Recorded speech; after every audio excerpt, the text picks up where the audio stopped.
Hey guys, what's up? Welcome back to Triple Double Nation. Today we're exposing the NBA's worst defenders. Let's get into the video. Enes Kanter. Korver dives and finds it to James. James going in for the slam. 50 pounds of fury, as we alluded to, leading. 2020 and 2021 defensive Raptor rating minus 3.6. Defensive field goal percentage 54.9. Defensive box plus slash minus since 2018 and 19 minus 1.1. Career net rating swing minus 3.5. Enes Kanter is an offensive juggernaut. No, really. During his career, he's averaged 20.1 points and 5.1 offensive rebounds per 75 possessions, numbers matched only by the legendary Moses Malone. But he gives all of it back, and then some on defense. During his 10 NBA seasons, his teams are minus 2.5 points per 100 possessions, with him on the floor and plus 1.0 with him off. And in 2020 and 2021, he's on track for an 8th straight year in which his team allows more points per 100 possessions with him on the floor. Reasons for the lack of a positive impact on defense are varied. For one, he's not the most fleet-footed big, and teams are quick to throw him into pick-and-roll coverage for that reason. Cavs hanging tough down by 3 here on the road. Griffin stepped right by Kanter. When he tries to fight over the screen or hedges, guards are generally able to dribble right around him. Effective drop coverage would require elite perimeter defenders, which Kanter can't control, but opposing bigs often lose him there too. Some centers find themselves out of position but still have the athleticism to quickly close gaps and contest shots. That's typically not the case with Kanter. If he has the strength on that end, it's likely his ability to gobble up rebounds, 8.2 defensive boards per 75 possessions for his career. But that's not enough to make up for his lack of mobility and awareness. Maddox on the court. Here to Energy Solutions Arena. And right away they're going into Valanciunas, the 5th pick. Glenn Robinson III. 2021 and 2020 defensive Raptor rating minus 7.1. Defensive field goal percentage 52.6. Defensive box plus minus since 2018 and 19 minus 1.1. Career net rating swing minus 4.0. Glenn Robinson III may deserve the benefit of the doubt more than Young and Sexton. Unlike those two, he'd been receiving it for his track record, not early season returns in 2020 and 2021. Over the first 4 seasons of Robinson's career, defensive box plus minus pegged him as exactly average, which is no small feat for the wing. The metric tends to be kinder to big men who pile up defensive rebounds. Things have been trending downward for Robinson since then, and this season has started disastrously. Only one player in the league has at least 100 minutes and a worse defensive Raptor rating, and when Robinson is on the floor, the Sacramento Kings are allowing an unfathomable 129.8 points per 100 possessions. Prior to 2020 and 21, the highest mark on record for a team was 117.6. These Kings are on track to be over 2 points worse than that, and they're over 10 points worse with Robinson on the floor. Beyond the impact numbers, Robinson's level of activity on the defensive end has fallen off a cliff. Over his first 6 seasons, he averaged 1.1 steals and 0.4 blocks per 75 possessions. This season, he has 0 steals and 1 block in 233 minutes. That may partially be a product of scheme, but those numbers on the eye test clearly show a step back in defensive intensity. Marvin Bagley III. 2020 and 2021 defensive Raptor rating minus 4.7. Defensive field goal percentage 58.6. Defensive box plus minus since 2018 and 19 minus 1.8. Career net rating swing minus 5.1.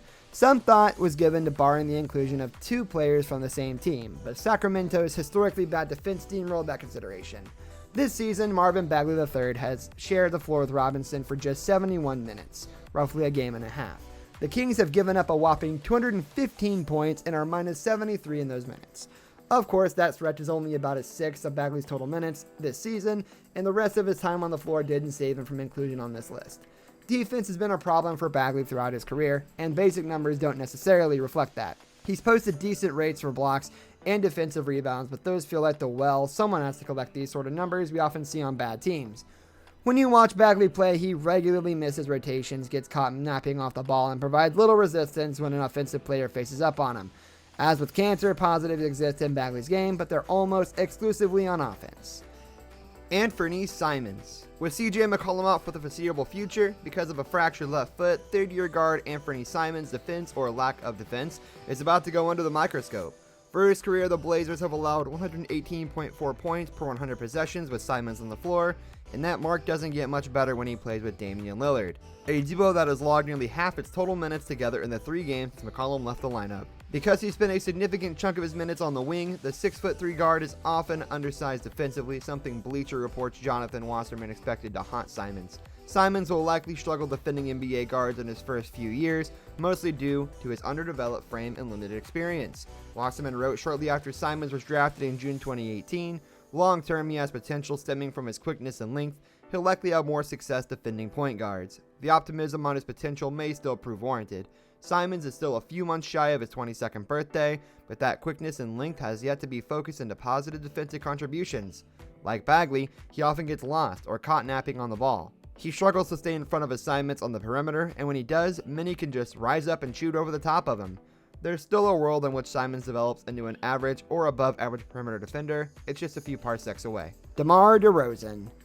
But exactly. I mean, you just got to be prepared for that. You know they're going to double team. That guy's going to lick your chops on the perimeter. 2020 and 2021 defensive Raptor rating, minus 3.3. Defensive field goal percentage, 47.5. Defensive box plus minus since 2018 and 19, minus 0.01. Career net rating swing, minus 3.0. Demar Derozan is one of just 49 players in the three-point era with a career scoring average of at least 20 points. In his 3 seasons with the San Antonio Spurs, he's become a bona fide distributor with an average of 6 assists per game. His mid-range prowess has helped to make him a positive offensive contributor in 5 of his last 6 seasons, and is a welcome deviation from a league that is becoming increasingly homogeneous on that end of the floor. But there's a reason DeRozan's teams have been better overall with him off the floor in 11 of his 12 campaigns. And it's the same reason San Antonio's plus-minus falls off a cliff when he plays this season. In 2020 and 2021, the Spurs are allowing 116 points per 100 possessions when DeRozan plays and 98.1 when he sits. Only 3 players in the league have played at least 100 minutes and have a swing that's worse. Like everyone else in this list, there isn't any one thing we can point to and say, see, that's why he's a bad defender. Instead, it's a combination of plenty of lapses. Screens often stop DeRozan dead in his track. He sometimes seems like he can't be bothered with his assignments, off-ball movement.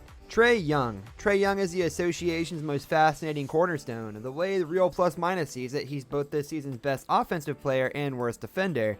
Not just at this position, but overall. Neither category is particularly close to. Offensively, he's a perfect mixture of creativity, handles, vision, and limitless range. But at the other end, he's a nightmarish blend of no size at a whopping 6'1", 180 pounds, and no length at a 6'3" wingspan. Limited explosiveness and wavering off-ball focus. Defense is obviously an area I want to continue to get better at, Trey Young said, but that's all about an effort thing, getting in better conditioning, better shape. That would help, as would sharpening his instincts to make the kind of rapid reads that have helped similar scoring guards like Stephen Curry and Isaiah Thomas survive basketball's less glamorous than before, but an astronomical amount of work is needed. Atlanta's overall defense is dreadful at 28th in efficiency in the NBA, but it's at its worst with Young. The difference playing with him and without its team worst swing of 9.7 points per 100 possessions in the wrong direction.